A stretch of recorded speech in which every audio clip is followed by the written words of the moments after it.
El expositor invitado es el doctor Richard Martins Torciano, prestigioso investigador y académico brasileño, a quien damos la bienvenida con un caluroso aplauso.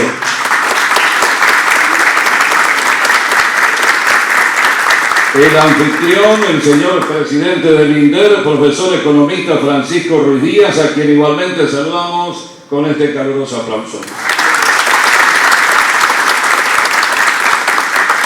El responsable operativo de todo el proceso de titulación, de todo lo que hace al funcionamiento del INDER, el señor gerente general que acompaña al presidente, el licenciado Rogelio Cáceres. También lo saludamos. Organizan este importante seminario internacional el Instituto Nacional de Desarrollo Rural y de la Tierra y el Instituto René Cassin, que expedirán los respectivos certificados de participación. Señoras y señores, las palabras del señor presidente del INDER, el profesor economista Francisco Ruiz Díaz.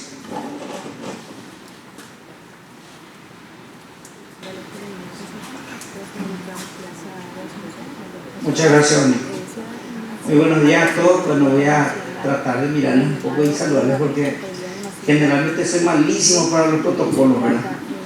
Pero para no cometer errores, comienzo con los apreciados miembros de la Junta.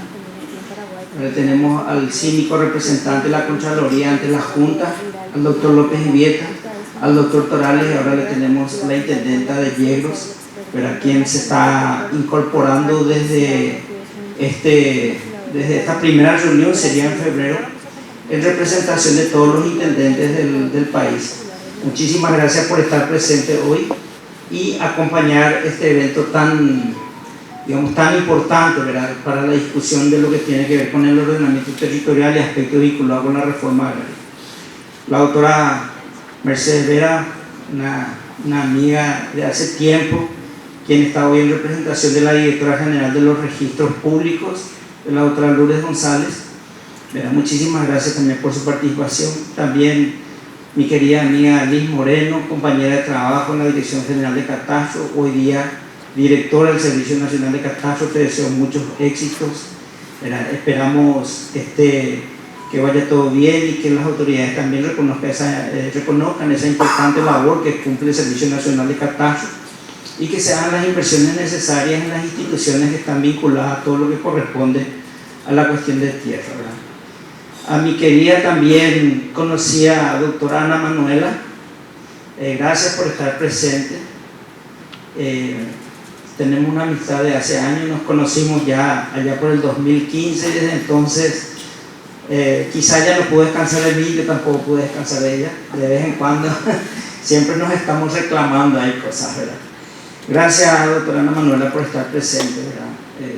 Su carácter, yo siempre le suelo decir presidenta, pero parece que a algunos no le gusta, pero igual va a ser siempre mi presidenta del Colegio de Escribanos. Muchas gracias por su presencia, ¿verdad? La doctora Carmen Ubaldi, quien a partir de este momento se incorpora también al equipo.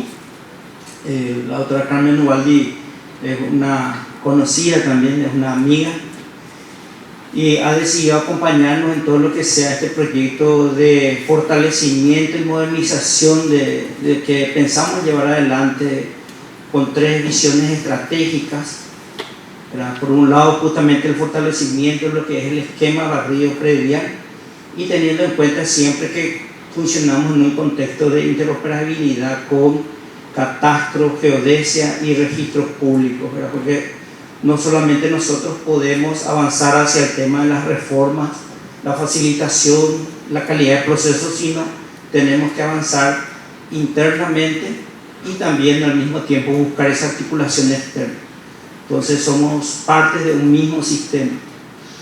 Y bueno, entonces también en representación del Instituto René Cassin, con quien estamos impulsando, estamos llevando adelante la discusión de proyectos, porque uno de los componentes del proyecto de modernización y fortalecimiento de la institución es el Instituto de Excelencia, que le estamos denominando, donde pensamos poner un fuerte énfasis en el capital humano, ¿verdad? Porque es la clave. Entonces con el Instituto René Cassin estamos impulsando la posibilidad de ir entrenando o de ir formando, capacitando, fortaleciendo todo lo que es el capital humano de la institución. Tenemos un mandato que quizás lo hemos dejado de lado. Hay un mandato de un acuerdo internacional que nos obliga a tener tendencia o a desarrollar una tendencia responsable en el ámbito de la tierra. Es un mandato que se llama las directrices voluntarias de la gobernanza de la tierra, y en uno de los puntos establece que es una obligación, un compromiso de los gobiernos formar al capital humano que participan en las políticas o que están, digamos, trabajando en lo que corresponde a la política de tierras, o sea, en la gobernanza de la tierra. Por lo tanto, los efectos de dar cumplimiento a ese mandato internacional, creemos nosotros que esta alianza con el Instituto René Cassin va a ser clave para poder dar cumplimiento a ese acuerdo internacional. Bueno, a todos mis apreciados amigos, compañeros, colegas de trabajo del INDER, ¿verdad? Quiero darles las gracias por estar presentes. Ustedes saben que hemos marcado historia, saben que hemos alcanzado niveles de titulación gracias a este método que es el barrido predial masivo, sobre el cual hoy le vamos a dar un énfasis especial y vamos a escuchar la experiencia de Brasil, pero más que la experiencia de Brasil en este tema, el doctor Torciano tiene mucha experiencia en América Latina, ha asesorado varios gobiernos. De hecho, tengo entendido que en este momento está asesorando 2 o 3 países, trabaja directamente con el gobierno de la República Federativa del Brasil, es profesor de la Academia Judicial, es una persona muy reconocida, con una trayectoria amplia y sólida en materia académica, de investigación. Tengo entendido que fue también director del INCRA, que es como el equivalente al INDER en el Brasil. Y bueno, hoy nos va a transmitir un poco su experiencia. Entonces, les agradezco a todos los compañeros del INDER por estar presentes, por este interés que están mostrando en la capacitación, en la formación, y ojalá que lo que hoy podamos llevar como conocimiento, que en gran parte ya lo tenemos también nosotros, ya hay una formación muy importante en la institución en este tema, es una formación histórica que justamente vamos a ver ahora en la pantalla lo que ha significado en términos de la capacidad productiva de la institución, ¿verdad? Falta con darle un poco más de empujón, un poco más de respaldo, un poco más de asignación de recursos, y creo que podemos avanzar hacia lo que llamamos una revolución, una verdadera revolución de la formación. Gracias a todos los representantes de la prensa, a todas las personas que han también decidido participar de este seminario tan importante. No es un tema muy apreciado en Paraguay. Si eventualmente decíamos vamos a hablar sobre la economía paraguaya o vamos a hablar sobre la historia, probablemente se esperaba un auditorio, probablemente se esperaba un gran auditorio, pero nunca imaginé que hablar sobre tierra en Paraguay pueda convocar tanta gente, incluso luego algunos amigos, representantes de las diferentes organizaciones campesinas. Veo también aquí presente, muchas gracias por estar, por acompañarnos, gracias por interesarse en este tema. Y bueno, no sé si por ahí me olvidé a alguien, pero me disculpa. Gracias, Richard, por prestar, digamos, tu tiempo. Gracias por decidir. Apenas contactamos con Richard y le consultamos cuál era la posibilidad que ven a hablar en Paraguay este tema, y nos dijo con mil gusto, estoy ahí, voy a estar y estoy a disposición de ustedes. Muchísimas gracias, apreciado Richard, con quien nos conocemos también desde hace años en todo este tema de lo que tiene que ver con la vinculación de tierra. Y también un dato importante, ¿verdad? No sé si ustedes saben, pero en un determinado momento del tiempo el instituto recibió una condecoración de parte de los estados, ¿verdad?, de la Organización de Estados Americanos, OEA, ¿verdad?, como un modelo de regularización en cuanto a la tendencia. O sea, fue condecorado a nivel internacional. Richard en ese momento formaba parte del equipo de profesionales que asesoraban, y bueno, tuvo mucha participación en ese premio que recibió la institución, ¿verdad?, teniendo en cuenta que él había transmitido todo lo que se estaba haciendo en Paraguay desde un momento del tiempo que ahí justamente tenemos en pantalla, y recomendó incluso el otorgamiento del premio como un modelo para América Latina. Entonces, ese premio se entregó en Bogotá, ¿verdad? El esquema barrio predial que ya se implementó desde el 2014 fue premiado internacionalmente y la idea hoy es escuchar la experiencia entonces de otros países por parte de nuestro expositor. Pero digamos, para cerrar, les pido unos minutos más y mostrarles un poco lo que ya vino haciendo la institución. Acá tenemos los datos históricos.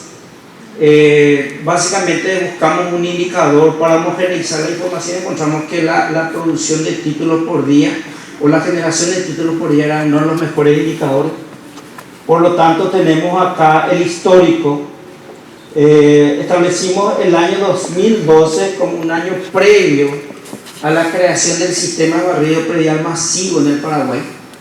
El esquema del barrido predial se estableció como una política de Estado a partir del año, tengo entendido, 2014. No fue un proyecto fácil de implementar, tuvo sus, digamos, complicaciones, quizás por eso no se generó el impacto que se tenía que haber generado, pero el modelo persistió, siguió, lleva con 10 años y nosotros creemos que estamos en condiciones, con unos ajustes, con una modernización, con una capacitación y incluso con una ampliación, incluso también con un proyecto piloto de ensayo que estamos queriendo hacer con el gobernador del Guairá, se puede llegar a generar la revolución que se esperaba por parte de este instrumento tan importante que está orientado a la titulación masiva o la titulación por oferta, como le llaman en otros países, dado que previo al 2014 el sistema de titulación era por demanda. O sea, una persona que quería eventualmente titular su inmueble se presentaba a la institución y lo solicitaba, y era caso por caso. Y a partir del año 2014 se implementa lo que llamamos nosotros convencionalmente una titulación por oferta, y es la intervención de la institución en una colonia, levantamiento de todos los datos de esa colonia, más allá incluso de la información sobre la tierra, se levanta información de aspecto económico, de aspecto social, demográfico, un conjunto de datos. Se trae a la institución, se hace un análisis previo en gabinete, se cruza con todos los datos internos, posteriormente esa información va al catastro, va a los registros públicos para titular la colonia, no un lote, sino toda la colonia, ¿verdad? Y luego se trabaja con los diferentes líderes de asentamiento para promover el pago inicial, porque la ley establece que antes de la titulación tiene que haber pago inicial, y luego del pago inicial entonces se procede a la preparación del título. Bueno, entonces la historia comienza, la historia de lo que es en la formación. En el año 2013 se empieza el diseño, se continúa en el 2014 y las primeras pruebas van al 2014. Nosotros lo que podemos ver es, digamos, en todo el periodo donde estuvo vigente el esquema, entre el 2013 y 2017, que corresponde a un periodo de gobierno, básicamente pasamos de titular 1.9 o de producir, generar títulos de 1.9 a 2.5. No se produjo la revolución, como yo les había dicho, por varios inconvenientes. En primer lugar, porque se trataba de un proyecto nuevo, había que formar capacidad, había que invertir en costos fijos muy altos, en tecnología y todo ese tipo de cosas, y había que aprender de los errores, ¿verdad? Y eso obviamente tiene un costo, ¿verdad? Pero sentó las bases para poder impulsar lo que hoy estamos empezando a notar en términos de impacto, ¿verdad? Incluso si vamos un poco más atrás del tiempo, ¿verdad? Probablemente encontremos que la titulación está en el orden de los 1.1, 1.2 títulos por día, ¿verdad?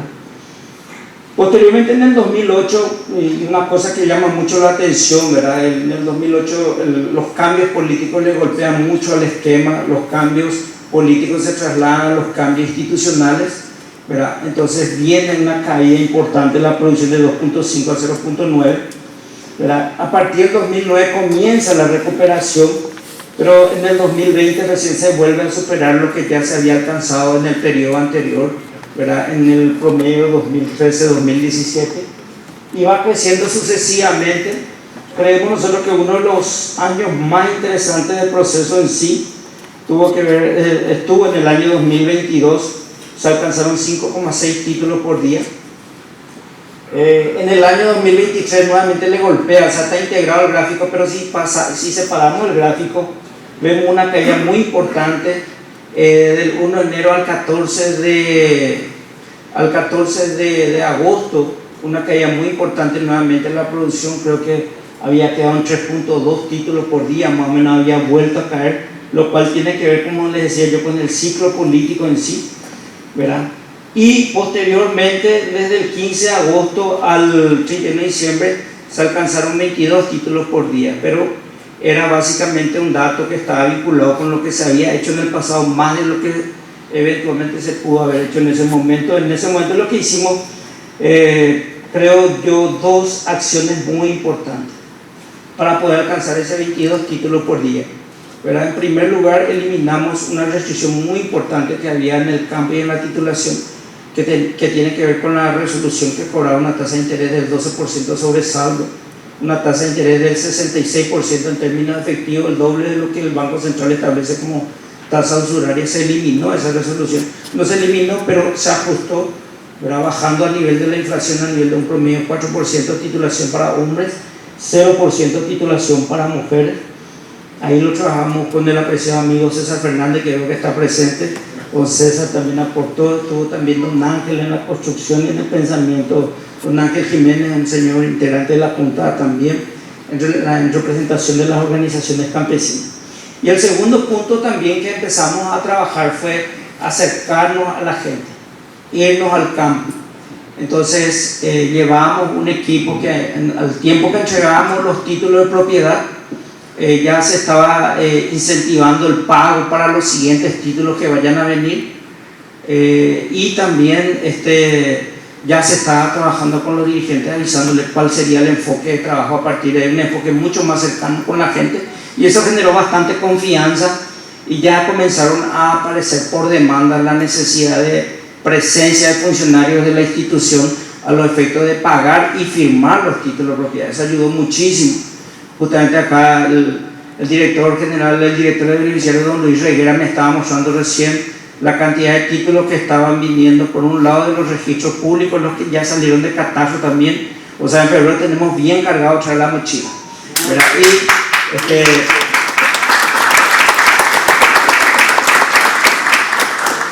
Y al mismo tiempo también tenemos los que ya fueron firmados por las colonias, una cantidad bastante importante de títulos, ¿verdad? Que la gente se acercó ahora, pagó y firmó, ¿verdad? Entonces creemos nosotros que en el 2023 vamos a alcanzar, el 2024 vamos a alcanzar la meta que estableció el presidente de la República de 3.500 títulos para este año. Me dicen Luis, yo creo que vamos a pasar, me dice, ojalá pasemos, le dije yo, ¿verdad? Y bueno, eso va a significar entonces un crecimiento de la producción del 9,6%. Según las proyecciones, si fortalecemos todo el sistema, podríamos llegar al 2028 con una producción de 32 títulos por día. Si fortalecemos todo el sistema. Sí.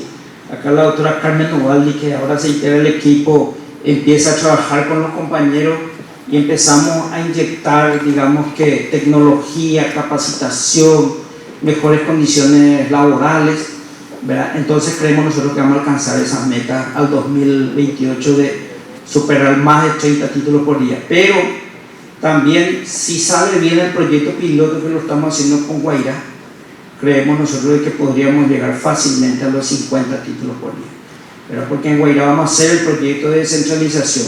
No vamos a poder hacer toda la descentralización, ¿verdad? No vamos a poder hacer toda la descentralización al comienzo porque son muchas agencias regionales, pero ya tenemos la hoja de ruta para iniciar con Guairá. Ya el gobernador incluso se ha comprometido a entrar en el cofinanciamiento del esquema, porque básicamente estamos hablando que todo el equipo que hoy se encarga del barrio predial, ¿verdad? Y acá que va a seguir liderando el amigo Bernardo Sosa, todo ese equipo va a ser replicado en Guairá en una escala menor, pero con la formación que se le brinde desde acá y que se supervise desde acá, pero acompañado con una persona responsable. Entonces, ojalá, Bernardo, que en un año, en las lecciones aprendidas, podamos concluir que esto puede ser replicable a la gran mayoría de agencias, porque va a ser la única forma de alcanzar un proceso masivo nacional, ¿verdad? De aquí a unos 10 años por lo menos podríamos empezar a hablar de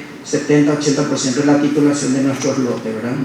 Sería un gran avance en términos del ordenamiento, ¿verdad?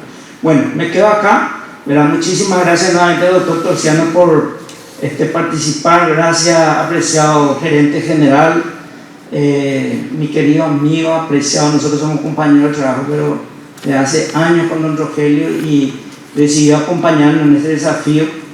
Entonces, muchísimas gracias también por acompañarnos, ¿verdad? Y mi reconocimiento y respeto por toda esa gran labor que hiciste. Hoy vamos a tener un anuncio importante, ¿verdad? Pero nos reservamos para más tarde. Gracias, don Rogelio, ¿verdad? Gracias por apoyarnos en todo este emprendimiento. No fue fácil. Don Rogelio tiene una carrera brillante, estuvo por el Banco Central del Paraguay, estuvo como gerente ahí, estuvo en el Ministerio de Hacienda como director ejecutivo de Empresas Públicas, le acompañó a Julio Fernández en la aduana, y bueno, decidió acompañarnos a nosotros también en este emprendimiento tan importante que queremos llevar por una institución tan valiosa en términos de políticas públicas, que es el Instituto Nacional de Desarrollo Rural y de la Tierra. Muchísimas gracias a todos, ¿verdad? Y esperamos que disfruten la presentación del apreciado amigo doctor Richard Torciano. Gracias.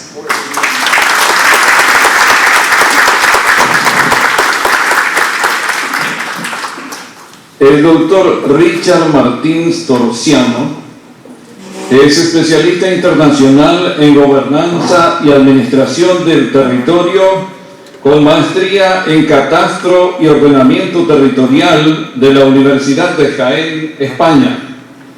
Fue director de ordenamiento territorial del Instituto Nacional de Colonización y Reforma Agraria, INCRA, del Brasil, durante 10 años, coordinando políticas nacionales de gestión territorial como registro de tierras, regularización de tierras, cartografía, regularización de territorios y adquisición de tierras por parte de extranjeros, gestión que le valió los 2 mayores premios nacionales a la innovación en la gestión pública. Coordinó además la formulación del programa Terra Legal para la regularización de tierras en la Amazonía.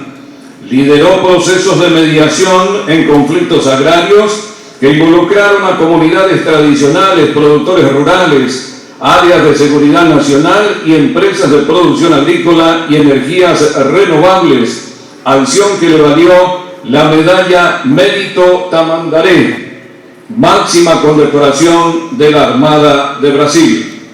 Consultor de la Organización de las Naciones Unidas para la Alimentación y la Agricultura, FAO, y el Banco Mundial en el tema de la gobernanza de tierras en América Latina y el Caribe. Participó en varias misiones internacionales en América Latina, África, Europa y Estados Unidos.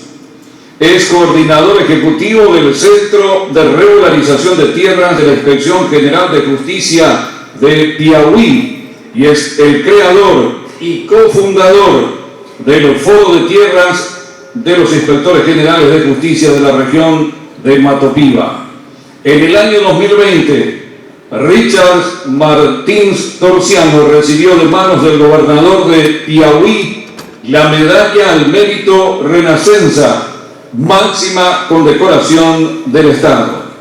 Es profesor de la Escuela Nacional de la Judicatura y profesor invitado de maestría de la Facultad de Ingeniería Cartográfica y Geodesia de la Universidad de Jaén, España. Además es miembro del Grupo de Investigación de Gobernanza de la Tierra de la Universidad Estadual de Campinas, UNICAM, e investigador del Grupo de Políticas Públicas de la Facultad de Agricultura Luis de Queiroz de la Universidad de Sao Paulo, Brasil. En el año 2020 fue elegido director presidente del Centro de Inteligencia para la Gobernanza de la Tierra y el Desarrollo Sostenible, CITE. Y ahora la exposición de tan distinguido invitado.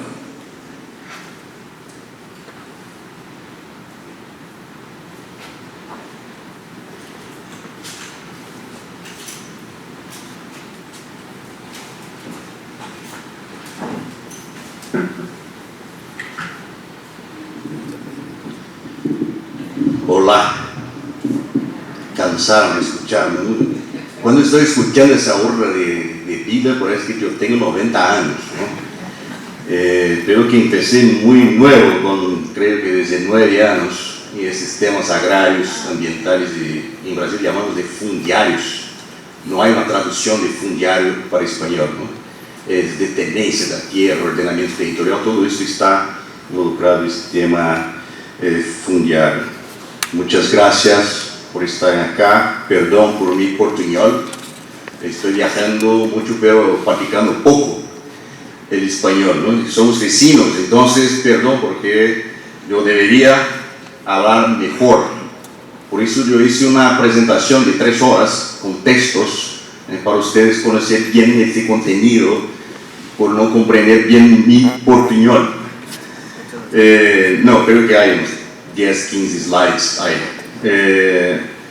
Bueno, gustaría agradecer mucho esta invitación, compañero, amigo, dirigente, lideranza regional del tema de catastro y administración de tierras, Francisco Ruiz. Ahora está con una misión importante y estratégica para este país de coordenar la política de catastro y regularización de tierras, ¿no?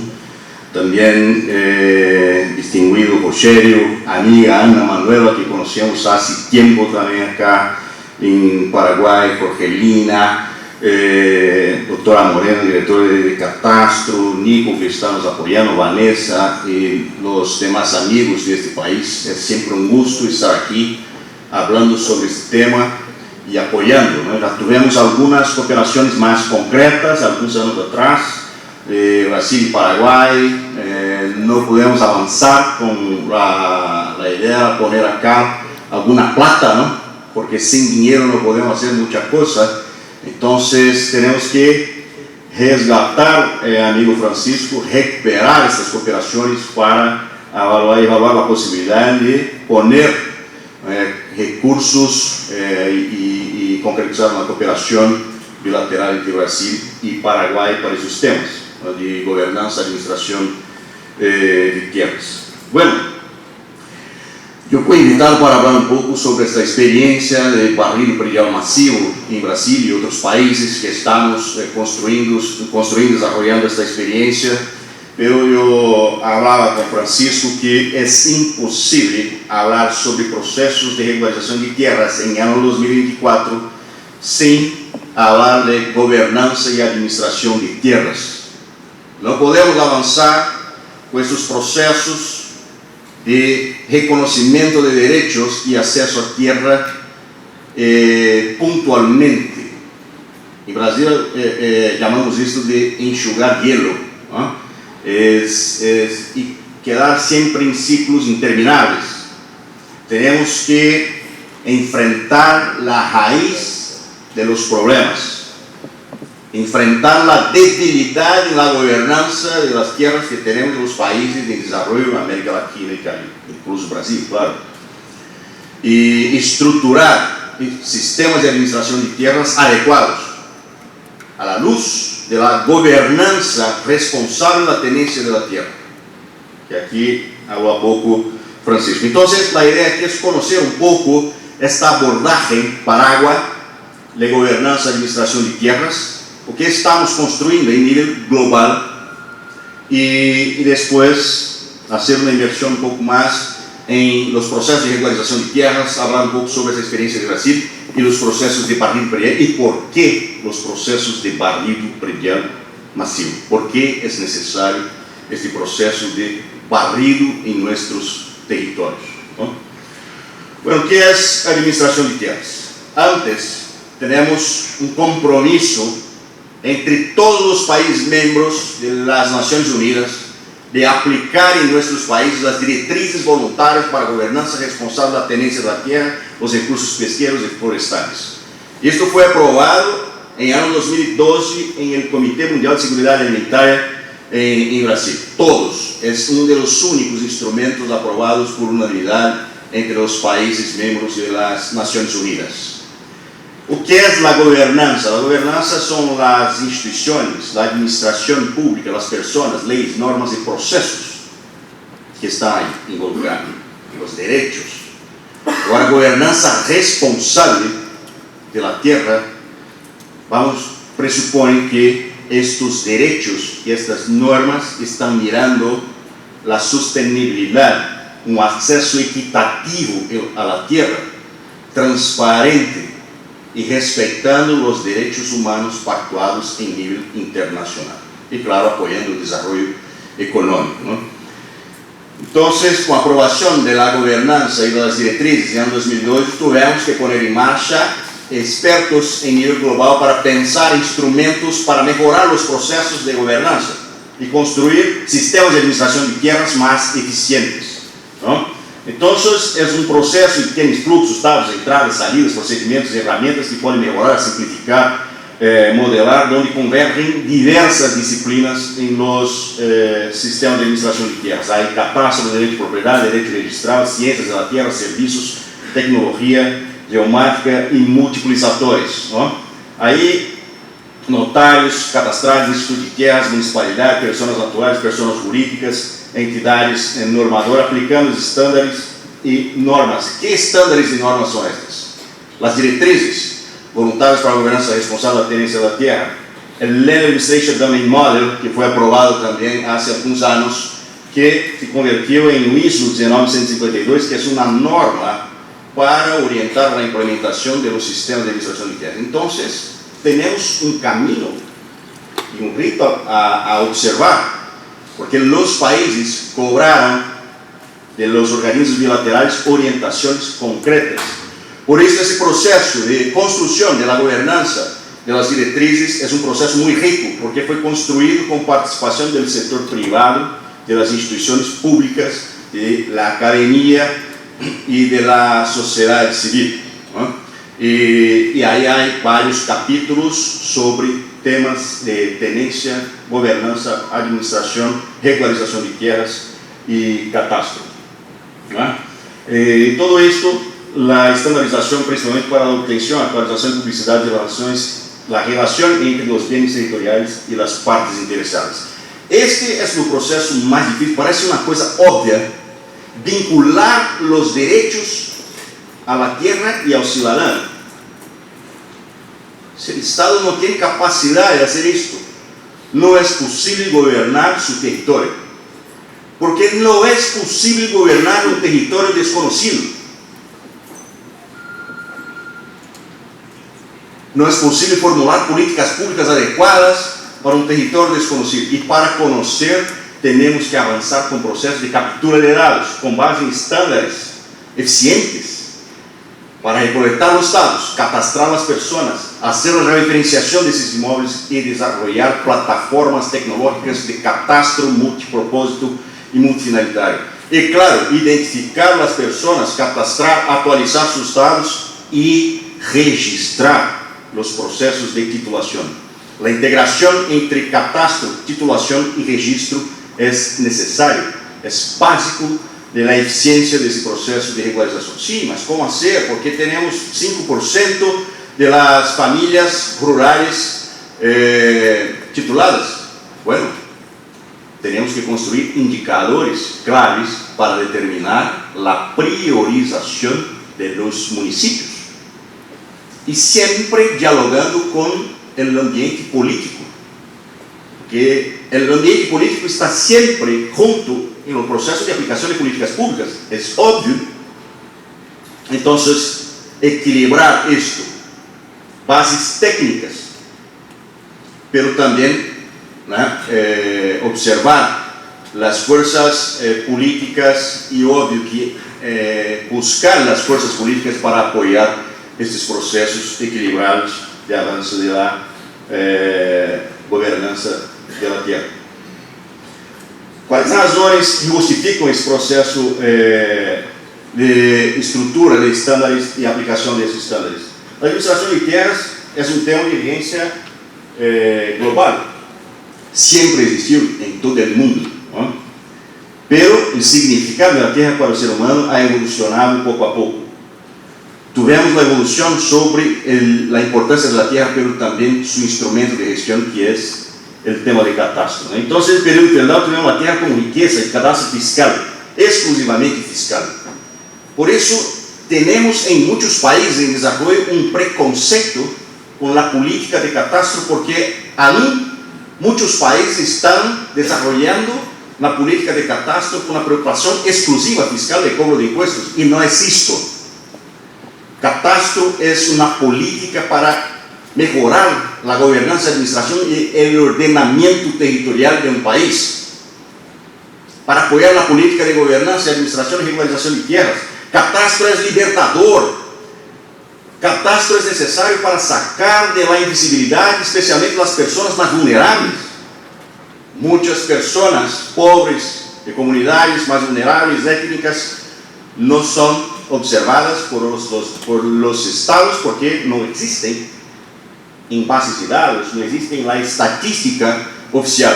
Entonces, el catastro tiene un papel revolucionario desde el punto de vista social y económico para apoyar estos procesos. Pero en feudalismo había una preocupación fiscal.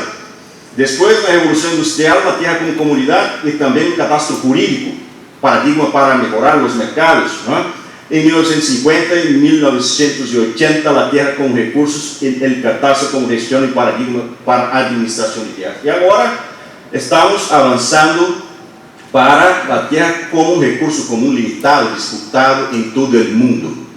Por eso, Francisco, en el año 2008 tuvimos un fenómeno de la gran crisis económica, la crisis mundial de producción de alimentos y la crisis de las commodities agrícolas. Y los países más pobres de las grandes fronteras agrícolas, Brasil, Argentina, Paraguay, la parte de África, quedaron con una gran oportunidad para el capital internacional comprar tierras con la perspectiva exclusivamente del mercado. Y el catastro, ahora sí, tiene un paradigma de desarrollo sostenible, multifinalitario y también social, ¿no? La expectativa del catastro avanzada en 2014 era una nueva separación entre mapas y registros, catastros y formatos físicos, ¿no? Era para ser cosa de pasado, pero varios países tenemos catastros físicos, formularios de papel, ¿no? Y una dificultad de trasladar ese papel para un sistema, y cuando van a hacer esto hay muchos errores, un problema absurdo. La modelación sustituirá los mapas cadastrales y el trabajo conjunto entre el sector privado y público. Sí, avanzamos en muchos aspectos de esto, pero para el año 2034 queremos avanzar con un catastro global e interoperable, con capacidad de gestionar tecnologías 3D, orientación de objetos para derechos, restricciones y responsabilidades. Esta es la base de los sistemas de administración de tierra, el Land Administration Dominance System. Observar los derechos, las restricciones y las responsabilidades vinculadas a cada parcela. Capacidad de gestionar las fronteras verdes y una mensura precisa, o sea, la defensa de la soberanía nacional, la soberanía alimentaria, tiene como presupuesto la garantía del país construir, por ejemplo, su infraestructura de datos espaciales. Y para avanzar con la construcción de las infraestructuras espaciales, claro, es necesaria tecnología, personas, inversiones, dinero, pero especialmente un proceso de captura de datos y formalización de las tierras en campo, con una metodología eficiente. Bueno, el punto 2 es que este usuario, el agricultor y las personas que están buscando cadastrar y formalizar sus tierras es más importante que el procedimiento. Aquí tenemos que cambiar la cultura burocrática del Estado. Yo tuve 10 años, entonces yo puedo hablar sobre eso, ¿no? No estoy hablando de los catastreros oficiales de América Latina, estoy hablando de mi persona, porque estaba ahí en Brasil 10 años manejando esos temas. Nosotros, catastreros, regularizadores de tierras, tenemos una dificultad de cambiar procedimiento, ¿ya? De actualizar la tecnología, de desburocratizar normas.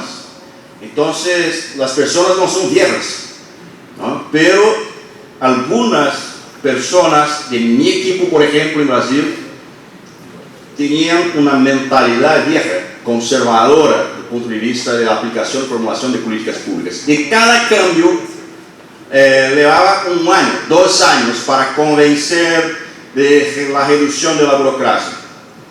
Porque tuvimos éxitos en Brasil importantes, de tecnología, de automatización de procesos, porque tuvimos una estabilidad en esta área. Yo quedé ahí 10 años, director nacional del INCRA. Entonces, en 10 años, poco a poco, con mucho estrés, mucha dificultad, ¿no? Poco a poco avanzamos con estos cambios para llegar donde llegamos. Hoy tenemos 500 millones de hectáreas de tierras cadastrados, georreferenciados, con precisión posicional de 50 centímetros, sin superposición, en el jurado brasileño. Certificados, georreferenciación certificada, observada, ¿no? Porque compartimos la responsabilidad de los derechos con los productores rurales. Este es otro tema que estamos buscando desde las Naciones Unidas y Banco Mundial compartir con otros países. ¿Por qué el Estado es el único responsable por hacer esto? Hacer catastro, mantener catastro. Es una política de derechos y beneficios, de intereses recíprocos. En Brasil creamos una perspectiva donde el productor rural debe hacer su georreferenciación, contratar un técnico acreditado en el INCRA, hacer su georreferenciación de acuerdo con las normas técnicas del INCRA y someter a un sistema automatizado para analizar si hay superposición o no. Cuando este productor vender o desmembrar o remembrar su inmueble, entonces está vendiendo su inmueble, es necesario que entregue su georreferenciación de tu inmueble en el INCRA para certificar. Y puede poner el precio de la georreferenciación en este negocio. Por eso hoy tenemos 600 millones de hectáreas, ¿no? Bueno, y ahí tenemos que buscar un equilibrio. Hay una demanda por gobierno electrónico, desarrollo sostenible, trámites electrónicos, integración de datos, simplificación, formalización masiva de tierras. Esa es una demanda en la mayoría de los países en desarrollo. Y hay una oferta. Necesitamos recursos, dinero y voluntad política para avanzar. Hay oferta de internet, banda ancha, bases de datos espaciales, simulación, código libre, aplicaciones móviles, métodos ágiles de georreferenciación y regularización. Hay métodos testados en América Latina y también en África. Y podemos mezclar, construir métodos múltiples de regularización, conducido por el Estado, pero también capacitar los agentes de las comunidades para avanzar con este proceso de identificación, captura de datos con la fiscalización del Estado, como por ejemplo los métodos Fit for Purpose fueron desarrollados por el catastro en Holanda, que estamos implementando en Colombia, algunos países de África, ¿no? Que no hay mucha plata, muchos recursos financieros del gobierno para pagar los técnicos, los servicios, entonces construye una articulación e integración con las comunidades locales. Formación para manejar los equipos de GPS, para capturar los datos. Bueno, hay metodologías para avanzar con procesos ágiles de regularización, ¿no? Bueno, ahora en el concreto, ¿por qué la regularización y administración de tierras, ¿no? Los procesos de regularización y el mantenimiento de los archivos de información sobre la tierra y bienes raíces, así como el avalúo, que es un problema también en nuestros países, de la propiedad, declaración de impuestos, es una función histórica del gobierno. Pero tenemos que avanzar para compartir la responsabilidad entre gobierno y sociedad, especialmente los propietarios de tierras, que quieren garantizar seguridad jurídica de sus propiedades, pueden tener una contraparte, pero también es fundamental que estos propietarios tengan beneficios del gobierno, política de crédito, política de financiación, alguna política importante para atraer los propietarios para buscar esfuerzos. En Brasil fue un proceso natural, porque la mayoría de los propietarios que no estaban obligados a hacer su georreferenciación fueron a hacer para garantizar más seguridad jurídica de los límites de su propiedad, ¿no? El catastro tiene un rol histórico en inventario, asignación y uso productivo de la tierra, ¿no? Información accesible y confiable sobre los derechos, ubicación, extensión y valor de las propiedades son requisitos para el mercado dinámico de las tierras. En un estado que no hay información sobre las tierras, que no hay seguridad sobre la información, que las informaciones no son fiables, no hay un mercado organizado, y hay un prejuicio enorme para la economía. En Brasil, bueno, en Colombia, claro, hay un problema secular de las guerrillas, de todo eso. En Guatemala hay otro problema semejante. Pero en Brasil, el sur, tenemos una característica, el norte, la Amazonía. Y no es que no tenemos informaciones muy precisas, una realidad de fincas públicas, de áreas públicas, de informalidad, de ocupación de las tierras, de derechos colectivos con derechos privados, y ahí este mercado es un mercado débil, de la inseguridad jurídica prevalece. En general hay una convergencia entre informalidad de la tierra, conflicto y pobreza. ¿Por qué es fácil identificar esto en Brasil? Porque donde hay los grandes conflictos y la mayoría de la pobreza rural, ahí tenemos concentradas las tierras públicas y la mayoría de la informalidad y la ocupación de las tierras, ¿no? Ha sido mundialmente aceptado entonces que los derechos de propiedad, tierras seguras e información confiable sobre la propiedad servem como uma base para o crescimento econômico. Hay um número absurdo que hablamos de 80% de tierras rurais, mais de 50 propriedades urbanas estão em situação irregular. Há países aqui na América Central que 80% de los imóveis da zona urbana são irregulares, informales. Em Brasil há essa diferença, que na Amazônia nós temos a maior parte das terras públicas, então há 50 milhões de hectares de terras públicas e áreas de ocupação informal. Necessitamos de modernização, e para modernizar os sistemas de administração de terras é necessário cambiar paradigmas para reduzir a burocracia lusitana. Ustedes foram colonizados por espanhóis, ¿no? Nosotros por portugueses, que somos burocratas ao extremo. Es más difícil cambiar esta burocracia en Brasil, ¿no? Pero es necesario. Y no cibernatizar la burocracia, no es esto. Porque ya tuvimos experiencias malas con esto. Por ejemplo, sí, vamos ahora a invertir en tecnología. Y ahí el grande paso es convertir los formularios de papel con 1 millón de información de formulario electrónico. Esto es cibernatizar la burocracia. Tenemos que reducir estos formularios para informaciones necesarias, útiles, para un proceso objetivo de regularización, formalización y reconocimiento de derechos. Y claro que invertir en tecnología para avanzar con procesos ágiles, ¿no? ¿Cuáles son los desafíos? Baja calidad de los datos y datos no completos. Creo que 30% de los países, acá 40% tienen su cobertura catastral en no máximo 40% de tierras rurales.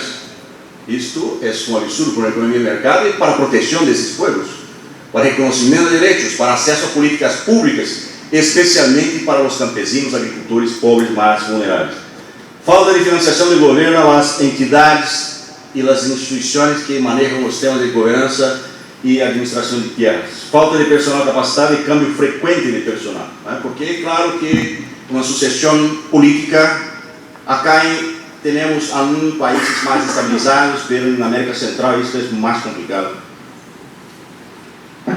Em África, um pouco mais. Hay en general una complejidad institucional, no voluntad institucional y la corrupción personal e institucional en varios. En Brasil tuvimos muchos problemas en los estados con esto, y en las organizaciones de tierras también. ¿Qué es complejidad institucional? Una dificultad de integración dentro de la misma institución. A veces departamentos que están manejando temas comunes no conversan, no dialogan, no se integran. Ao contrário, querem criar problema para o outro, barreiras, burocracia. Ou há uma vontade política, também há uma expectativa de avançar com os expedientes administrativos, pero há um corpo jurídico conservador, legalista, com a impossibilidade de compreender a necessidade de avançar com os processos de desenvolvimento socioeconômico de nossos países. Y no estamos hablando aquí de amnistía de la ilegalidad. No estamos hablando aquí de avanzar con procesos en la ilegalidad. Estamos hablando de cambio de paradigmas, de percepciones, de Estado eficiente, de reducir los procedimientos desnecesarios, absurdos, para juntar papeles, para agregar poder a un burócrata que quiere decir sí, porque no voy a firmar, porque yo no voy a firmar y tú no vas a garantizar su derecho. Yo tengo poder de parar un proceso de formalización de tierra porque tienes que traer una firma de tu abuelo, bisavó, de tu perro, de todo, para avanzar con ese expediente. No puede ser así. No puede. Pero no estoy hablando de flexibilizar procesos para garantizar fraudes, corrupción, nada de eso. Cambiar paradigmas de un papel de Estado eficiente, pero con seguridad, claro. Y para eso tenemos que cambiar las leyes. En América Latina, la mayoría de las leyes en los países de desarrollo son de la década de 50, 60 y 70. Y el territorio ha cambiado mucho. Las personas, el perfil de la tierra, la importancia de la tierra para los países ha cambiado mucho. Bueno, marco legal desactualizado, falta de estándares técnicos, información, costos altos de mantenimiento de software, equipos, sistemas, bajo entendimiento del público sobre sus derechos. Este último tema es fundamental. ¿Por qué? Porque cuando estamos en una zona en que la dinámica del mercado de tierras es bajo, que no hay una disputa por estos activos económicos, por las parcelas, las personas están viviendo en la informalidad tranquilos, porque no están en disputa y no hay un riesgo de desplazamiento, de expulsión, todo eso.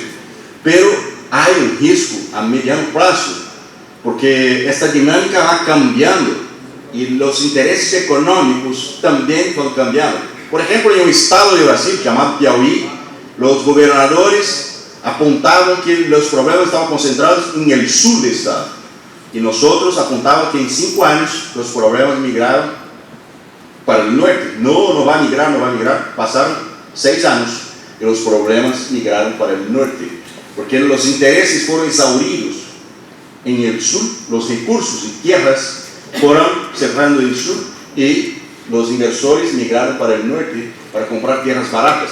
Y las comunidades que vivían en la informalidad tranquilos empezaron un proceso de pérdida de sus tierras, de sus derechos, fueron expulsas, fueron cooptadas o compraron sus tierras por precios muy bajos, sin posibilidad de defender sus derechos, ¿no? Los desafíos políticos que requieren voluntad política continua, desregular, simplificar, masificar procesos, automatizar y facilitar el acceso público a los servicios de administración de tierras. Para esto, en el último punto yo estaba diciendo la necesidad de diálogo con la sociedad, diálogo, audiencias públicas, diálogo permanente con la imprensa, para compartir con este pueblo la necesidad de la formalidad y su ocupación. Buscar el senso crítico y convencer las autoridades, los alcaldes de esos municipios de la importancia de avanzar con esos procesos. Bueno, no hay receta pronta, pero lo que estoy presentando aquí es con base en algunas experiencias que estamos viviendo en algunos países en desarrollo, incluso mi país. Sistemas flexibles para la inclusión de varias formas de tenencia. ¿Por qué? Yo coordiné una investigación hace 12 años por las Naciones Unidas en 7 países y ningún sistema de administración de tierras estaba adecuado desde el punto de vista étnico.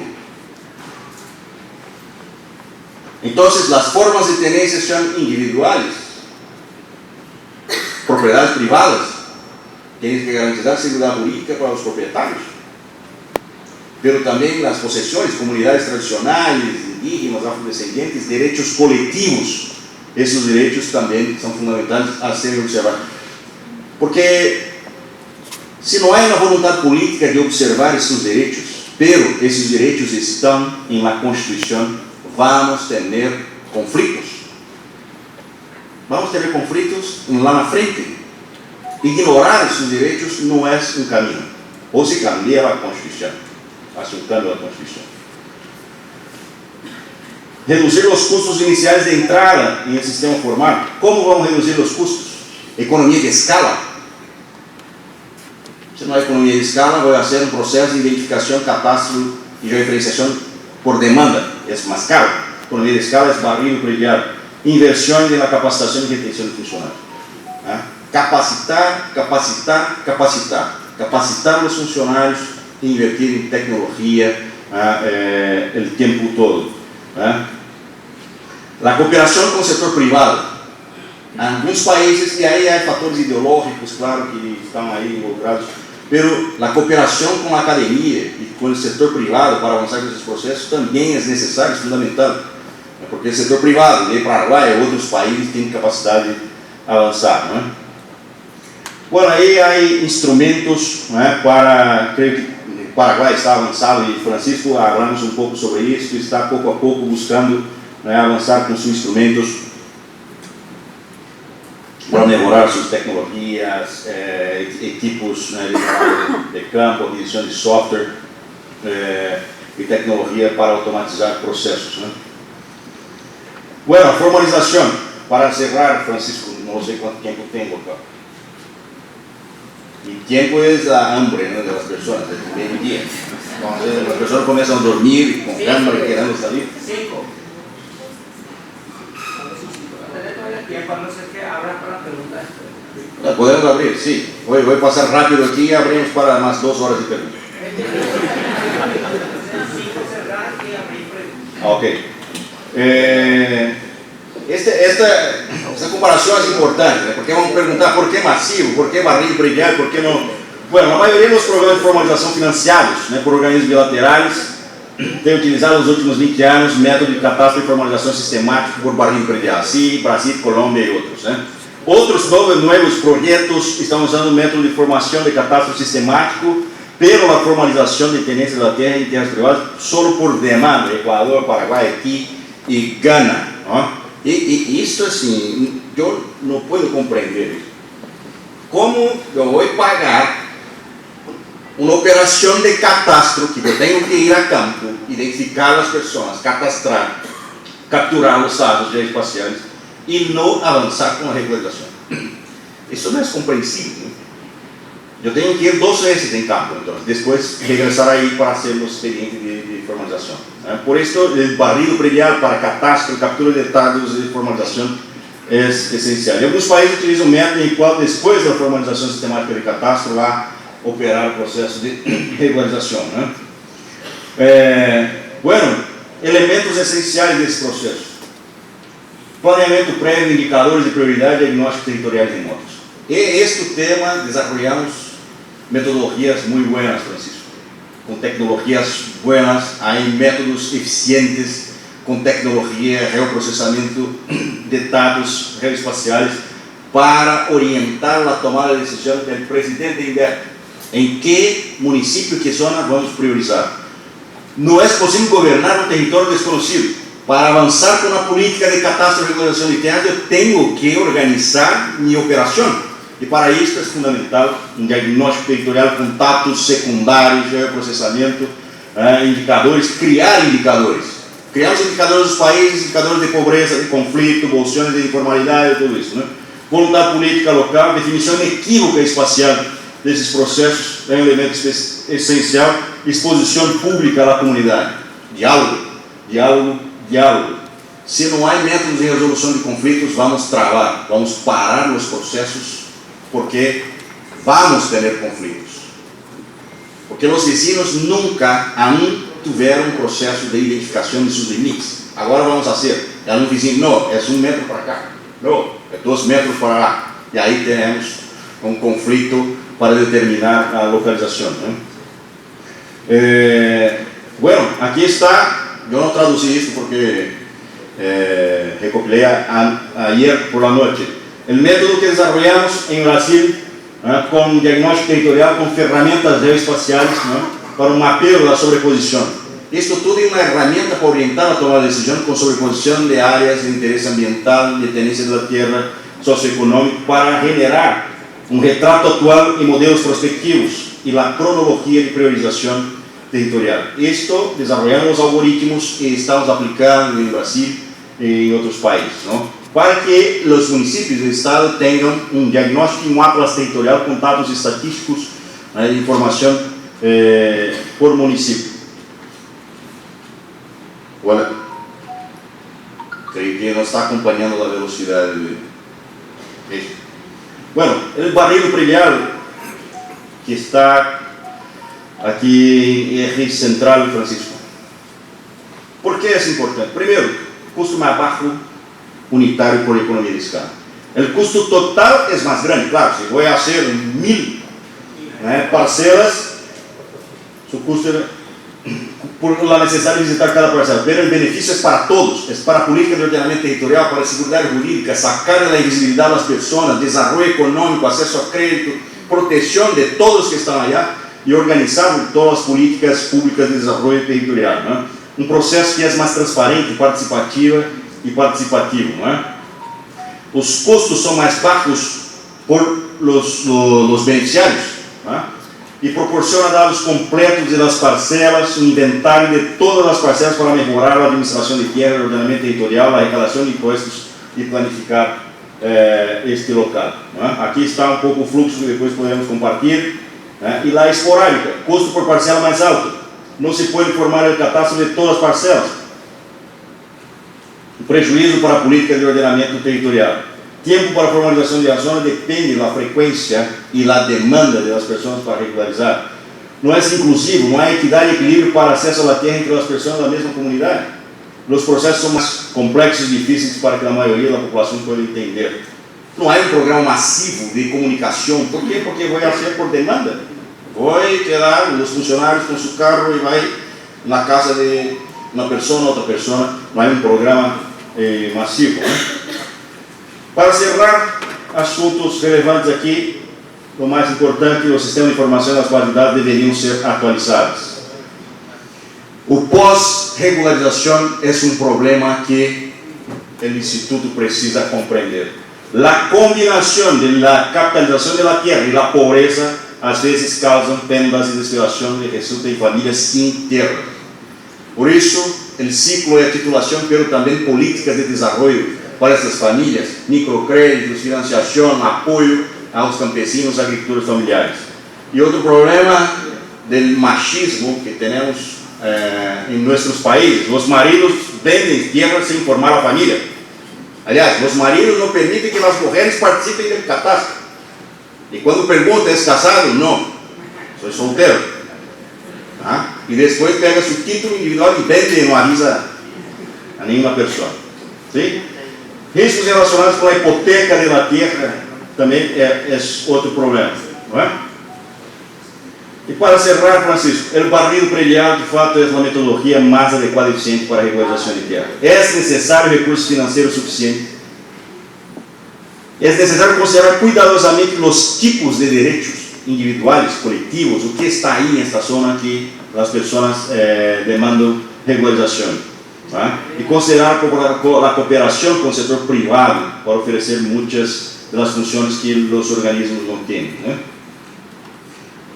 Y la inversión de los organismos es fundamental. Ahora, buscar la cooperación internacional con los organismos bilaterales es fundamental. Estamos avanzando cada vez más. Este es un tema que ustedes tienen que observar. Hay pocos expertos en construcción y desarrollo de proyectos de cooperación internacional, muy pocos, y hay una demanda muy grande de personas para trabajar en los organismos de cooperación bilateral, para trabajar con los gobiernos, para construir proyectos de cooperación bilateral, Una frase só la primera frase de Hernando de Soto aí, Francisco, en términos generales, entonces proporciona así la seguridad del lugar, en un lugar, en una sociedad formal, una oportunidad de participar de una economía activa. Hernando de Soto siempre está diciendo que en nuestros países hay una economía muerta. Hay activos económicos muertos cuando quedan en la informalidad. Voy a pasar.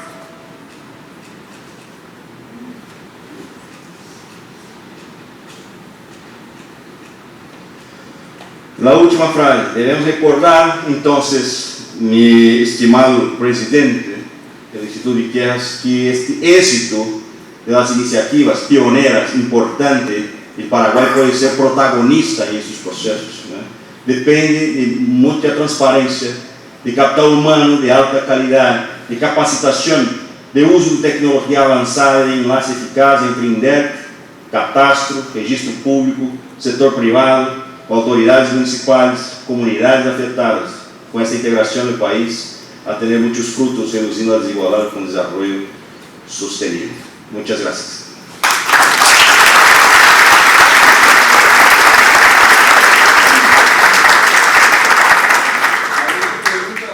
Sí. 15 minutos para pergunta.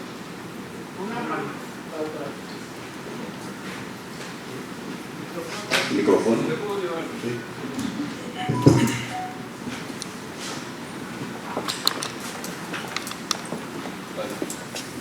Agradezco la invitación al presidente organizador, al Centro René Cassin, y destaco la gran alegría que me proporciona escuchar a una persona como Richard, a quien siempre le admiré su capacidad de comunicarse en español. Él dice que habla mal, pero para mí es lo más comprensible. Y ahora viene mi pregunta. No recuerdo si escuché o leí que en algunos países, creo que en Colombia principalmente, las Fuerzas Armadas se involucraron en el tema del barrido predial.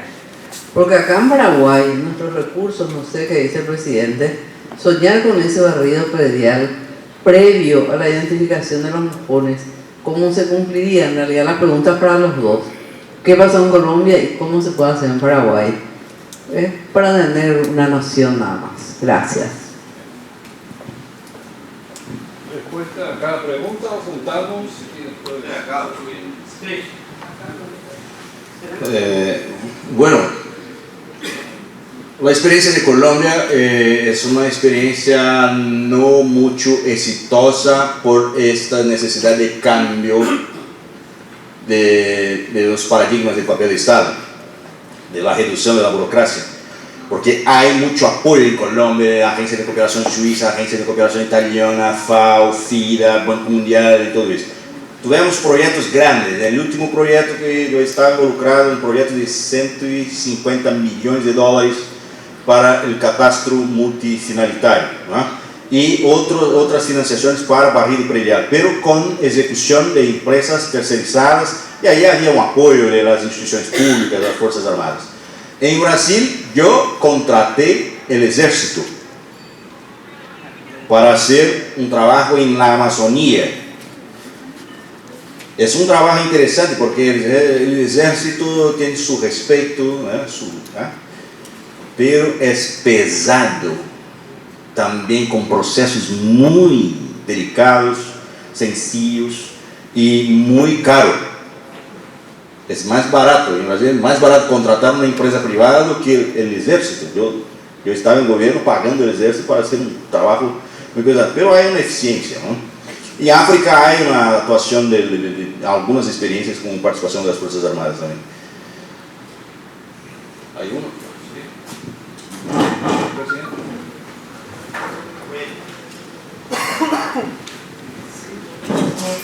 En relación, digamos, al hecho puntual en el caso de Colombia, Richard, que tiene mayor conocimiento del caso de Colombia, hay aspectos incluso de carácter social y político, incluso aspectos vinculados al conflicto en sí.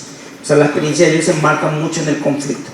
De hecho, la recientemente creada Agencia Nacional de Tierras, ¿verdad?, es la que está impulsando un poco este método, pero con muchos inconvenientes. Ha sobreestimado la capacidad que tiene la institución de tener presupuesto, adquirir tierras, generó mucha expectativa y a la hora la verdad no está generando soluciones a la altura de esas expectativas, ¿verdad?, en el caso de Colombia. La diferencia entre Colombia y en el caso de Paraguay, nosotros la experiencia que tenemos en materia de barrido predial es un barrido sobre nuestras colonias. Como el Estatuto Agrario nos mandata como responsables del catastro rural, ¿verdad?, nosotros deberíamos hacer el barrido predial sobre el catastro rural, sobre toda la tierra rural. O sea, lo que el municipio define como urbano, el resto es rural, ¿verdad?, de manera marginal, vamos a decir la definición. Entonces ahí tenemos el inconveniente que hay muchos inmuebles que no tienen propietarios, que son los famosos excedentes fiscales, y que lo vamos regularizando de conformidad a lo que van denunciando las personas, ¿verdad? Entonces ahí aparece ese problema que a veces genera también conflictos, ¿verdad? Conocemos mucho de esos conflictos. A la larga, una vez que formalicemos todo, hoy si vamos a la construcción del catastro rural como principio de formación, utilizando el barrido predial masivo en el ámbito para la construcción de ese catastro rural, vamos a tener muchos inconvenientes porque no podemos abarcar todo. Entonces la decisión es, comencemos con el catastro de nuestras colonias, luego vamos con la totalidad del territorio rural, porque tenemos que tener la información sobre el territorio rural, información que hoy no disponemos. Se intentó en la década de los 90, la doctora Liz Moreno conoce bastante bien, ¿verdad?, a través de un proyecto que se llamó PRUC, pero que lastimosamente no se alcanzaron los objetivos, las metas, ¿verdad? Pero un poco la diferencia con Colombia, ellos entran con barrido a nivel de municipio, todo lo que no sea urbano van haciendo el relevamiento para la construcción del catastro rural, y ahí encuentran títulos, o sea, inmuebles con título de propiedad, los inmuebles van a ser productos para la restitución de tierra, y encuentran, creo que baldíos, le llaman ellos los inmuebles, que son los excedentes fiscales, ¿verdad? Entonces, nosotros estamos centrados específicamente en nuestra colonia. Y la experiencia, o sea, la ventaja que hoy tiene Paraguay es ya tiene el capital humano formado. Nosotros tenemos la capacidad hoy de hacer eso. Entonces, ya digamos que recorrimos el 70 al 80% del camino. ¿Qué es lo que nos falta? Insistir en la capacitación del capital humano, ¿verdad?, en la tecnología, pero no necesariamente en la parte cibernética, como dice Richard, sino tecnología en términos de pensar en procesos relativamente simplificados, que no solamente es interno, sino también cómo nos relacionamos, catastro, registros públicos, geodesia, ¿verdad?, con procesos que sean relativamente simples sobre la base de la confianza. La confianza es muy importante. A veces incluso la confianza ayuda más que la propia tecnología o la infraestructura tecnológica en sí, ¿verdad? Entonces es un poco lo que puedo responder. ¿Alguna otra consulta?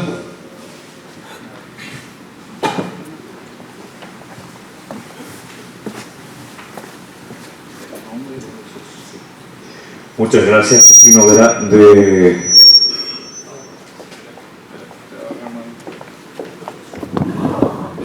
Muchas gracias, Justino Vera, de la Coordinadora de Beneficiarios de la Tenencia de la Tierra. Beneficiado por el Plan Piloto 2016-2017, aquí por los funcionarios, 332 títulos de propiedad de los roperos de los campesinos en Pulatrillo, un plan magistral, y nosotros nos adelantamos un poco con lo que dijo el presidente con su plan integral, que es trasladar la felicidad en el campo. Producto de 332 títulos de propiedad, hoy también 148 viviendas del Ministerio de la Vivienda. Resultado ya el impacto, el producto, pero ahora vamos por el desarrollo productivo. Entonces, entre los apuntes que pudimos ver, hay muchísimos, y la verdad que nos permite agarrar del timón la manija principal de este plan.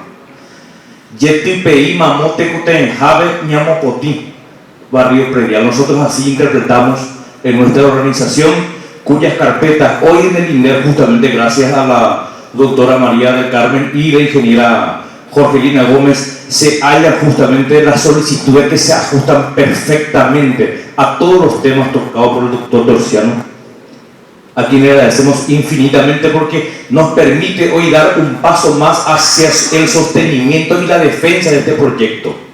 Lotes por lotes ya nada, comunidad por comunidad, porque lotes por lotes facilita que los funcionarios inescrupulosos, que lamentablemente tenemos que señalar eso, las regionales lastimosamente no se convierte todavía de una inmobiliaria privada de 2 o 3 funcionarios antiguos. No importa que tenga 30 años, pero esa mentalidad que tiene cuando ve al pobre campesino es que a este le voy a quitar un poquitito más, a este le voy a quitar un poquitito menos. Así se produce hoy por hoy la situación. Respecto a esto, el derecho es lo que une a la tierra y el beneficiario o el afectado, o directamente para nosotros a la víctima.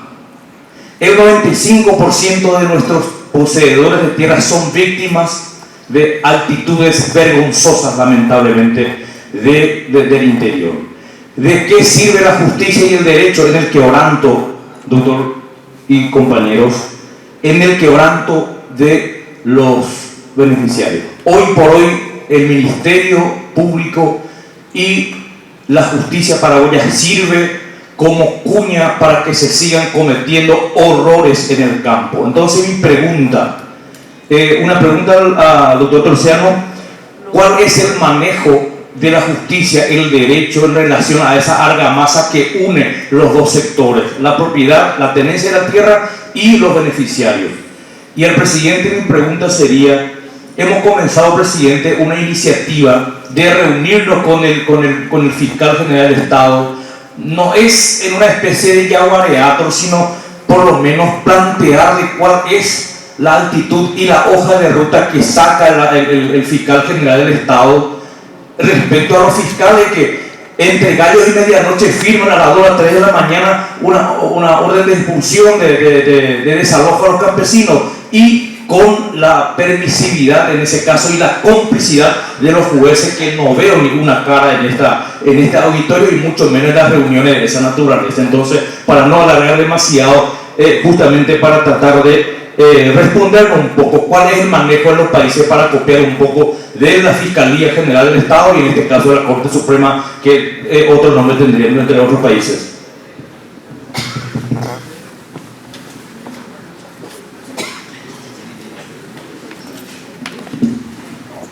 Gracias, Justino. Muchísimas gracias. Bueno, yo en relación al primer punto, yo me acuerdo que había dicho una frase en guaraní allá en Caguazú cuando nos reunimos, algo así como que decía: "Ya ya poti tu pona, o era un pana tu pona. La feligresía preferido bautizar y grave cocueve", ¿verdad? O sea, lo que estaba diciendo es de qué vale la descentralización, ¿verdad? Porque ayer yo recibí, por ejemplo, a la Organización Nacional Campesina, me vinieron, estuvimos desde las 8 de la mañana hasta las 3 de la tarde. Yo le dije: ¿por qué estos temas no llevan a sus agencias regionales? Bueno, en teoría para eso es la descentralización, para resolverle a la gente, para simplificarle la vida. No confiamos. Entonces hay que acabar con eso. Ya terminó la época de la discrecionalidad, terminó la época, y vos sabes mejor que nadie, porque tuvimos que intervenir en la agencia regional de Caguas, donde los campesinos te denunciaron que el funcionario ponía pistola en su cintura y se iban a amenazar. O sea, no lo digo yo, ¿verdad? Tanto se grabó la audiencia pública que tuvimos que hacer. Entonces tenemos que evitar ya que las instituciones del Estado generen desorden, que las instituciones del Estado sean las que pongan digamos que la injusticia. El Estado está para mejorar el bienestar de las personas, para llevar felicidad. Pero si finalmente desde el Estado va a surgir la injusticia, hay que leer con el Estado. Estamos rompiendo un esquema principal de lo que se llama la corriente filosófica del contractualismo, ¿verdad? Que el Estado nació para viabilizar bienestar para las personas. Eso en primer lugar, ¿verdad? Yo creo que la institución está por muy buen camino, punto número 1. Punto número 2, habrá visto la intervención de Caguazú, se llevó hasta el final. Estamos haciendo un proceso muy fino de selección de quién va a ir a esa agencia, porque creo que es la tercera o cuarta intervención ya en su historia, ¿verdad? Y lo cual quiere decir que yo sigo como presidente del INDER. ¿Qué significa eso? Voluntad política. O sea, el que me puso ahí me estaba haciendo el aguante todavía, ¿verdad? Entonces, ¿verdad? La voluntad política está, ¿verdad? La institución hoy está preparada para entrar en el camino correcto de la historia, y estoy seguro de que todos hemos decidido entrar en ese camino correcto de la historia.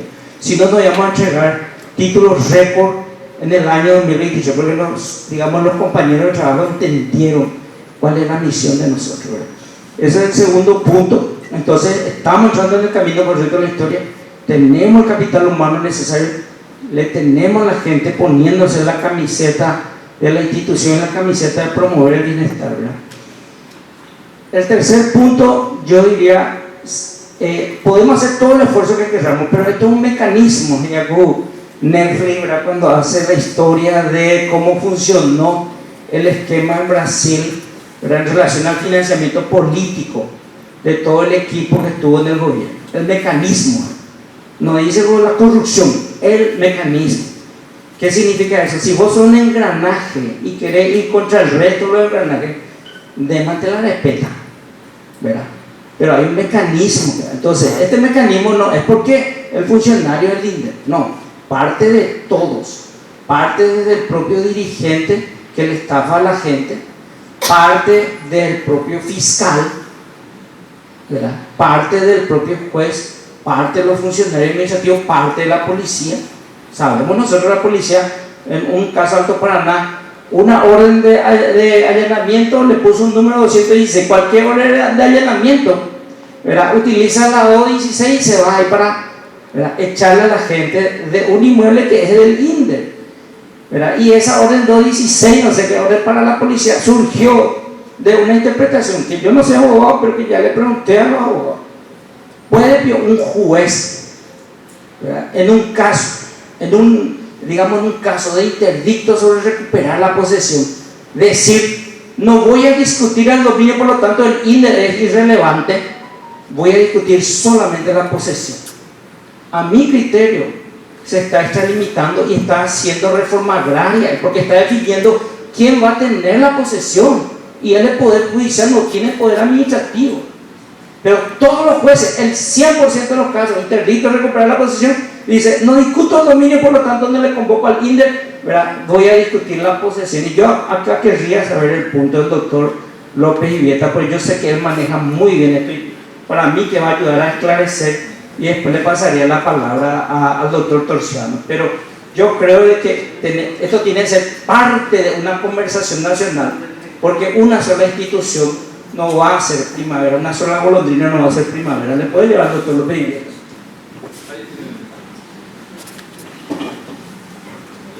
Muy buenos días para todos. Realmente un caso particular que tendría que ver en cada caso, presidente, ¿verdad? Lo que sí estoy seguro es que los jueces en nuestro país no manejan el derecho agrario. Vale decir que ante resolver algún conflicto, alguna contienda, utiliza el derecho común o el derecho civil, y ese derecho civil y ese derecho común difiere sustancialmente cuando estamos en presencia de inmuebles que caen bajo el ámbito del estatuto agrario. Tiene una visión diferente, tiene principios diferentes, y ahí hay una carencia brutal de nuestros jueces con relación al derecho agrario y específicamente con relación al estatuto agrario. Esa es mi opinión, así in vitro, digamos, con relación a una cuestión así bien amplia. Y estoy a la petición como siempre, presidente, ¿sí? Bueno, usted tocó un tema sencillo, ahí hay cuestiones políticas, institucionales, claro,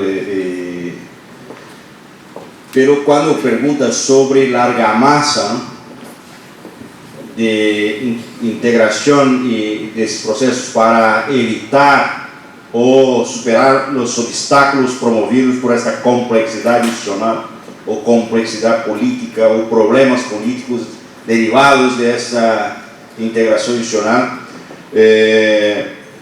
yo pienso que otra vez tenemos que mirar las buenas prácticas y experiencias que tenemos en algunos países más complejos que Paraguay. Yo dije que coordené un estudio por las Naciones Unidas en 7 países y tuvimos un consenso. Y yo hablé con autoridades, yo hablé con instituciones privadas, con representantes de los campesinos, los indígenas, los afrodescendientes, y había un consenso. El Poder Judicial no es capacitado para manejar los temas agrarios y los conflictos agrarios. Porque no tenemos en las escuelas de derecho agrario, y muchas no hay derecho ambiental, derecho notarial, derecho registral, en la mayoría de nuestros países, ¿no?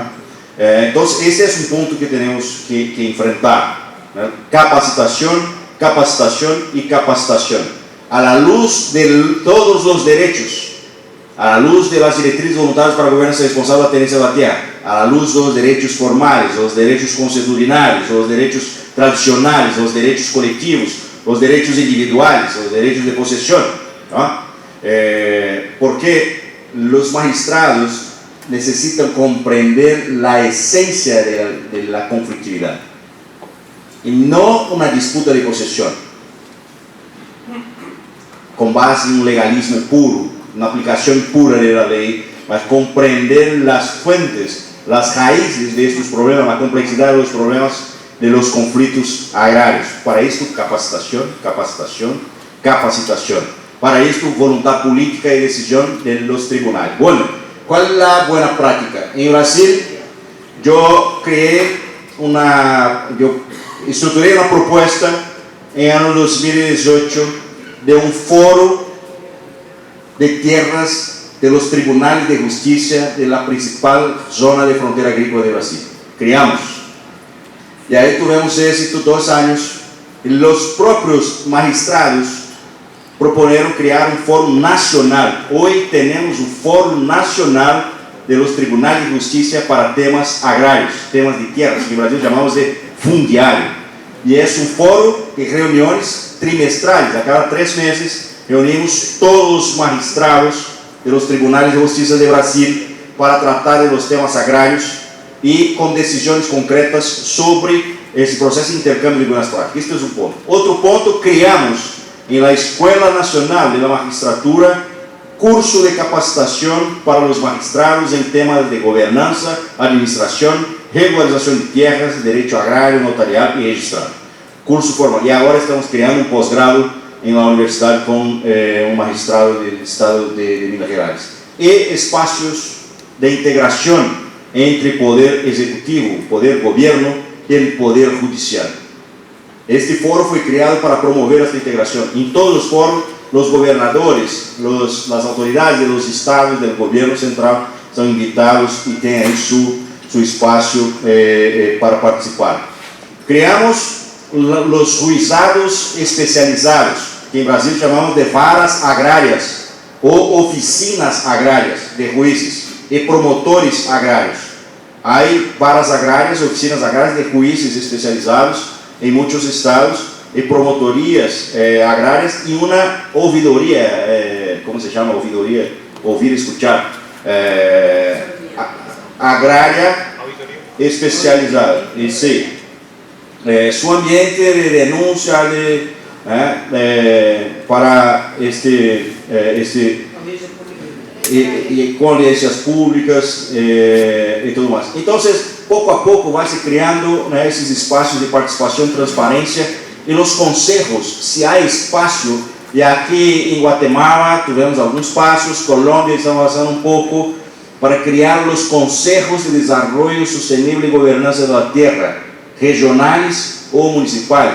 Claro que es mejor regional, con participación equitativa de la sociedad civil, los productores rurales, las instituciones públicas, academia, para discutir estos temas y pensar las políticas de desarrollo rural y gobernanza de la tierra. Y para cerrar este problema tenemos también en algunos países una posición de los jueces en discutir en los conflictos la posesión y no discutir dominio.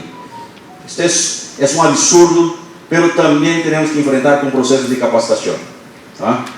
El juez necesita observar los derechos, claro, pero también los derechos de propiedad, la posesión y los derechos de propiedad. ¿De quién es esta propiedad que está aquí peleando en una disputa jurídica de posesión? Gracias.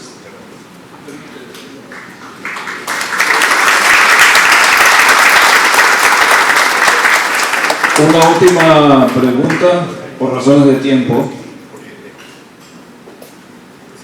Buenos días a todos, Mercedes Vera, directora del Registro Inmobiliario, y aprovecho esta oportunidad para felicitar la excelente exposición de Richard Torciano.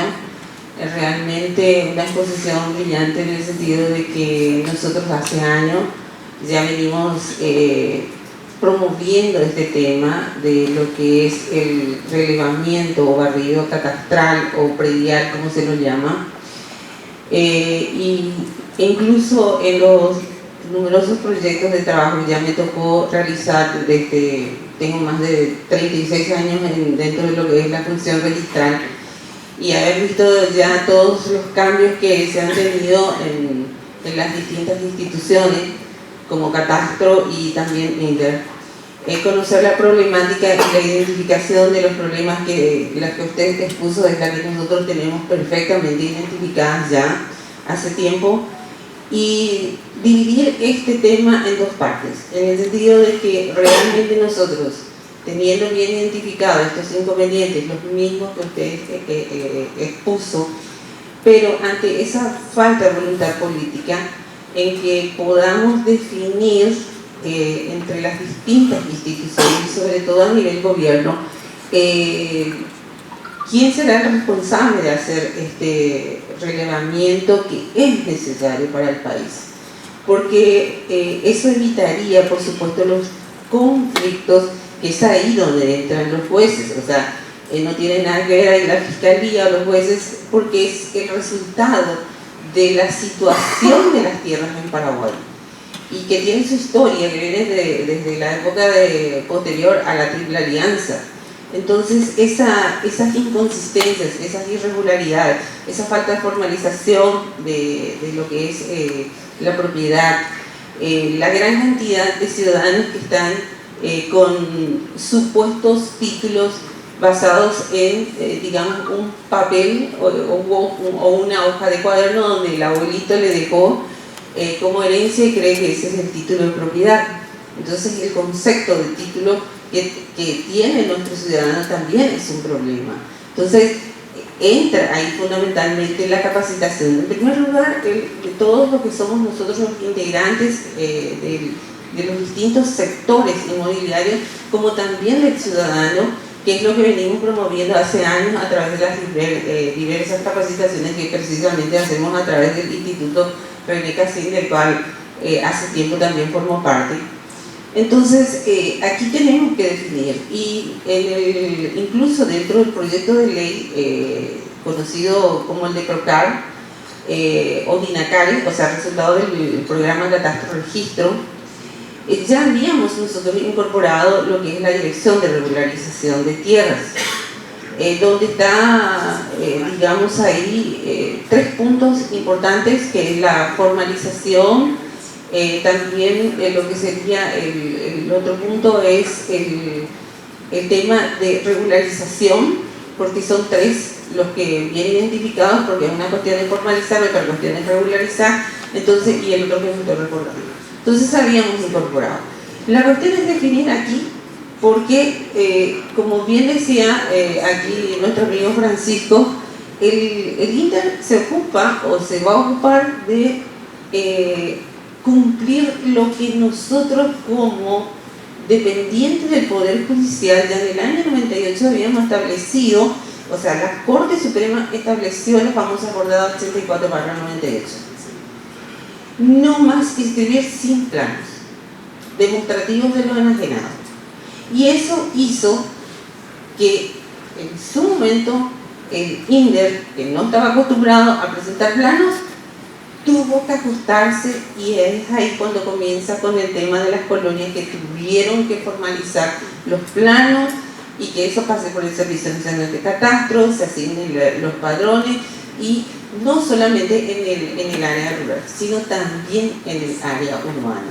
Entonces tenemos aquí no solamente lo rural, tenemos también lo urbano, donde tenemos un creciente desarrollo urbanístico, y donde estamos trabajando y tenemos que trabajar entre instituciones públicas y el sector privado. Y lo estamos haciendo a nivel registro, lo hacemos incluso con las inmobiliarias, lo estamos trabajando. Entonces, aquí es una cuestión simplemente de encontrar ese punto ideal de que podamos converger todas las instituciones en ponernos de acuerdo si quién hará este relevamiento, y de esa manera ir saneando. Igualmente está incorporado, las ideas están sentadas, están escritas, el tema de lo que es la mediación. En lugar de ir a los tribunales donde están recargados, donde ya están superados también, entonces tenemos una forma de solucionar a través de la mediación. Así que realmente despertar este tema a través de esta exposición me parece fantástico. Y sobre todo que quitar un poco eso de esa mentalidad tradicional, no querer salirse, no querer innovarse y no querer ir hacia lo que es la simplificación de trámites, que es la tendencia mundial hoy día. Yo creo que eso es lo que nosotros tenemos que digerir todos. Así que muchísimas gracias y muchas gracias también por la invitación.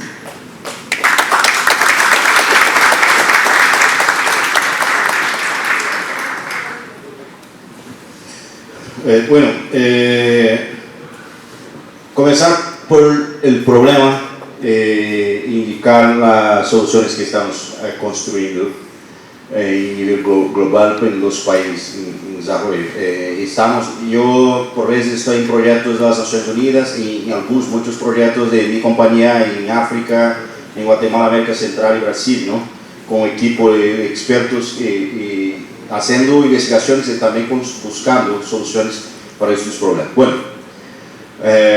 ¿cuál es el problema que identificamos en muchos países? Hay, por veces, voluntad política, pero no hay liderazgo institucional que permita la integración entre todas las instituciones. Entonces, es necesario un liderazgo de derecho y de facto en el gobierno que desde este paraguas las otras instituciones se integren y respeten este liderazgo. Si no hay liderazgo, o si hay liderazgo que no es respetado por las otras instituciones involucradas en sus temas, no vamos a tener esto. Vamos a fracasar. Este problema tuvimos en Brasil, hay este problema en Colombia. En Colombia hay mucho apoyo, hay mucha financiación, hay mucho eso, y hay muchas instituciones manejando el tema de gobernanza. Instituto Augusto Codazzi, Agência Nacional de Terras, DNP, de no sé o qué, de 5 o 6 instituciones, cada dirigente pensando en tu sitio, en tu institución. Y no hay un liderazgo. Entonces, liderazgo para mí es un liderazgo o respetado del instituto que es responsable por ese proceso o en la presidencia de la República.